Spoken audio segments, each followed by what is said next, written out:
jurídico. Se reconhece como poder constituinte, subordina o poder à soberania popular e garante o exercício deste poder, se dê nos limites impostos pelo respeito dos direitos humanos, dos direitos do homem e do cidadão, protegidos por lei. É esse o ato constitutivo do constitucionalismo contemporâneo, do modelo de Estado constitucional que passará por uma série de evoluções até chegar ao modelo de Estado social, democrático e direito que temos contemplado na nossa Constituição de 88. Aqui nascem também os direitos humanos como direitos.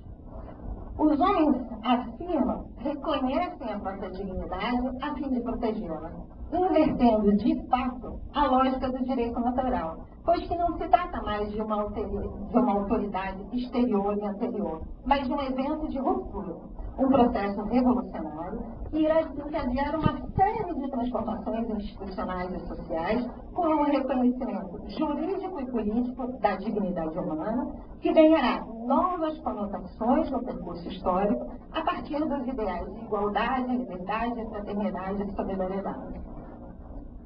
Essa é uma chave de leitura fundamental para entender por que se confunde os termos direitos humanos e direitos fundamentais, não obstante exista na doutrina um certo consenso no sentido de entender os direitos da doutrina jurídica. Os direitos humanos como direitos universais, válidos para qualquer pessoa, em qualquer lugar, para todos os povos, assumindo conotações diversas em momentos históricos diferentes, ou seja, a dimensão histórico-universalista, e os direitos fundamentais como direitos objetivamente vigentes numa ordem jurídica concreta, reconhecidos nas Constituições dos Estados e que incorporam a temática dos direitos humanos e estabelecem normas sobre a organização e exercício do poder. A confusão se dá porque se trata de conteúdos muito semelhantes, que foram se desenvolvendo no plano das ideias, do direito constitucional e do direito internacional ou supranacional, numa dinâmica dialógica, num diálogo constante entre a afirmação da cultura humanista, a sua positivação, a internacionalização do direito constitucional e a constitucionalização do direito internacional dos direitos humanos. Sobre a internacionalização do direito constitucional, eu me inspiro nas teses de Valério Onida, que é um constitucionalista italiano muito de grande espessor e que foi juiz da Corte Constitucional Italiana de 1996 a 2005. Hoje ele é o presidente da Associação dos Constitucionalistas Italianos. E tem um livro que chama A Constituição Ontem e Hoje, em que ele trata de uma forma bem direta esses processos, e por isso essas são ideias que eu trouxe dele. Então, segundo Onida, o constitucionalismo contemporâneo nasce com uma configuração e uma vocação universalista a partir da sua raiz humanista, como vimos antes. Né? As afirmações fundamentais desse constitucionalismo podem ser colocadas nesse terreno. Todos os seres humanos, vivendo em qualquer lugar e organizados em qualquer forma de sociedade, são dotados de igual dignidade e de direitos inalienáveis, indisponíveis e marcados por deveres sociais. O fundamento e a justificação do exercício da autoridade na sociedade política se encontram fora da própria autoridade e dos interesses que a exercitam, e assentam precisamente na proteção e na promoção desta organização. As escolhas que a autoridade pode realizar, portanto, no respeito de tal ordem, se baseiam no consenso coletivo. Porém, é verdade que, historicamente, os princípios do constitucionalismo se desenvolveram por muito tempo em ambientes e em ordenamentos jurídicos de caráter prevalentemente nacional. Desse ponto de vista, a Segunda Guerra Mundial constitui um desdobramento fundamental. Se a Primeira Guerra representou o último e mais trágico episódio do confronto europeu entre potências estruturadas com fundamento na nacionalidade de seus respectivos interesses, a Segunda Guerra marca o confronto final entre as democracias, ou seja, entre regimes políticos que se reconduziam aos princípios do constitucionalismo nascido no final do século XVIII e os regimes autoritários, que, ultrapassando os próprios interesses nacionais específicos, propuseram-se a criar uma nova ordem supranacional, a ordem da tirania, negando explicitamente os fundamentos teóricos e práticos do constitucionalismo. O horror engendrado pelo surgimento de estados totalitários com base em proclamados projetos de subjugação de povos considerados inferiores, os milhões de mortes, calcula-se que tenham sido 60 milhões, a maior parte dessas mortes de civis, e o ato final da tragédia, ou seja, o lançamento da bomba atômica em Hiroshima e Nagasaki, que era a demonstração de que o homem acabara de adquirir o poder de destruir toda a vida sobre a Terra, advertiram a humanidade e suscitaram em toda parte a consciência de que, sem o respeito aos direitos humanos, a convivência pacífica nas nações e entre as nações seria impossível. As consciências se abriram, enfim, para o fato de que a sobrevivência da humanidade exigia a colaboração de todos os povos na reorganização das relações internacionais com base no respeito incondicional à dignidade humana. O êxito do conflito assinala a afirmação em nível planetário, mesmo se apenas no plano ideal, dos princípios do constitucionalismo como princípios não específicos desta ou daquela área geopolítica, mas como princípios tendencialmente universais. Uma afirmação que começa a ganhar corpo com a instituição em 45 da Organização das Nações Unidas, que na sua carta de fundação se reconduz a esses princípios, e com a aprovação da Declaração Universal dos Direitos Humanos em 1948.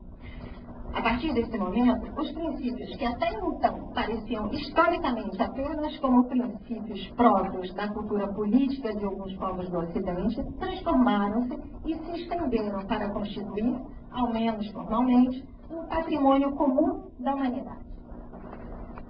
O lento e contraditório caminho da doutrina e da praxis dos direitos humanos universais demarca, desde então, o verdadeiro terreno de desenvolvimento do constitucionalismo e exprime, na prática, a sua dimensão universal. O patrimônio comum do direito constitucional. Como podemos definir esse patrimônio? Como observa a UNITA, não é difícil sintetizar os conteúdos do núcleo forte de ideias que constitui o patrimônio comum do constitucionalismo. Em primeiro lugar, a dignidade a ser reconhecida e protegida em cada ser humano.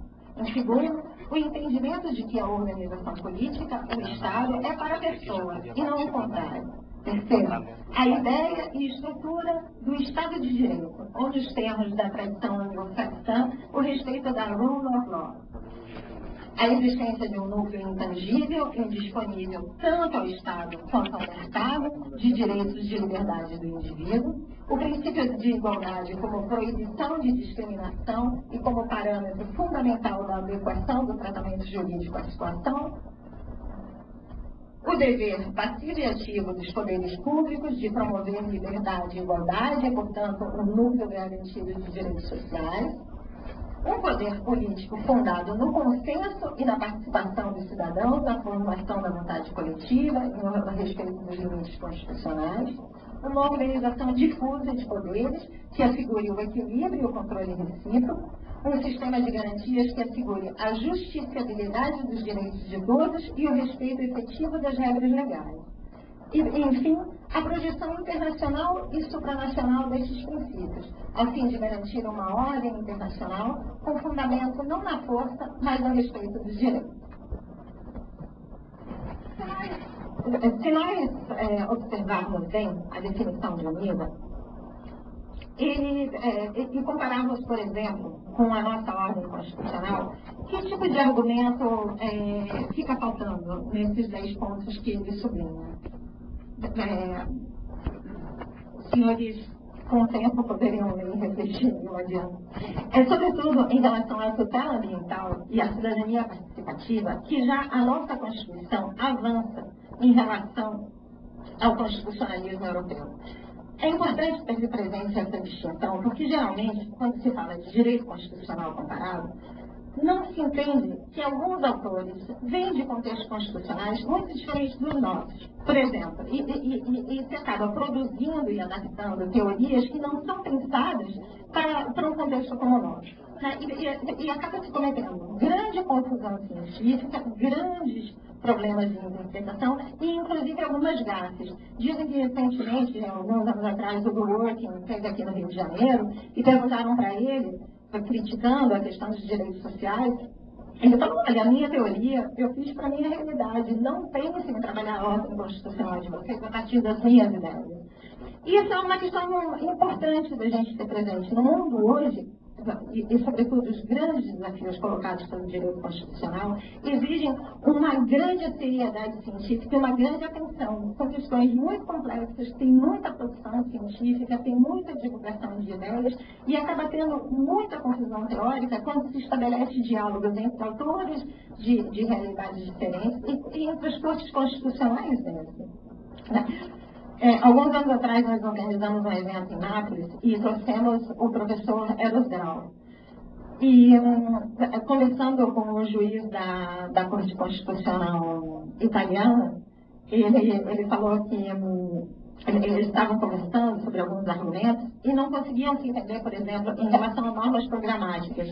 São questões bem parecidas e que, inclusive, encontraram na realidade constitucional das nossas cortes aplicações bem parecidas. E são pessoas que, de grande experiência, de grande cultura, que falavam as duas línguas, o que vem a demonstrar que, realmente, um diálogo entre realidades constitucionais, a comparação constitucional não é só de texto, mas é de contexto social, político, cultural, e essa é uma observação importante hoje para quem quer trabalhar em âmbito internacional e mesmo entender o que está acontecendo em outras realidades do mundo, né? Então, uma questão, por exemplo, não vou aprofundar, que a gente tem pouco tempo. Se vocês quiserem, a gente pode conversar sobre isso no final. Esse patrimônio constitucional do qual fala o professor Anida é o que o professor Luiz Roberto Barroso vai chamar de neoconstitucionalismo, um texto famoso dele, que eu não sei se os senhores tiveram a oportunidade de estudar, mas que realmente introduziu a temática do neoconstitucionalismo no Brasil e acabou se tornando referência. Todos os artigos publicados desde então citam esse texto. No entanto, o professor Barroso chama de neoconstitucionalismo o novo direito constitucional que nasceu a partir da Segunda Guerra Mundial na Europa, que tem como referência histórica a Constituição Italiana de 48, a Lei Fundamental Alemã de 49, a atividade do Tribunal Federal Alemão, a atividade da Corte Constitucional Italiana, e se caracteriza pela expansão e incorporação dos direitos humanos, expansão da tutela jurisdicional e a afirmação da força normativa da Constituição. Só que aqueles 10 pontos foi onde o constitucionalismo europeu chegou. Hoje, os últimos 20 anos, aqui na América Latina, são anos de expansão constitucional. Na trilha dos processos de democratização, grande parte dos países da área latino-americana efetuaram reformas ou instituíram novas constituições. A nossa Constituição é um exemplo disso, e mais recentemente, sobretudo com a Constituição de Equador de 2008 e a Constituição da Bolívia de 2009, nós temos interessantíssimos desenvolvimentos de direito constitucional na América Latina. Verdadeiras novas instituições verdadeiramente revolucionárias para o patrimônio do direito constitucional que se conhecia até então. A natureza, por exemplo, é elevada a sujeito de direito. Isso não existe em nenhuma outra carta constitucional do mundo. O Estado se reconduz à Pachamama, à cosmovisão indígena. São evoluções muito interessantes que vêm somar e contribuir para esse patrimônio comum do direito constitucional, sobretudo em relação às temáticas da democracia participativa, dos direitos difusos, a defesa e promoção do pluralismo cultural e a tutela do ambiente, que são temas onde o constitucionalismo europeu parou. Hoje, os maiores nós que a Europa enfrenta é em relação Há o problema da diversidade cultural, criada pelos novos fluxos migratórios, a dificuldade de trabalhar com essas novas diversidades e a questão da tutela ambiental, que é um problema hoje no mundo inteiro. Então, essa é a maior contribuição da América Latina para esse patrimônio comum do direito constitucional. E é uma contribuição pouco conhecida e pouco estudada. Geralmente a gente olha com muita atenção e com muito otimismo em relação à Europa e aos Estados Unidos e acaba desperdiçando possibilidades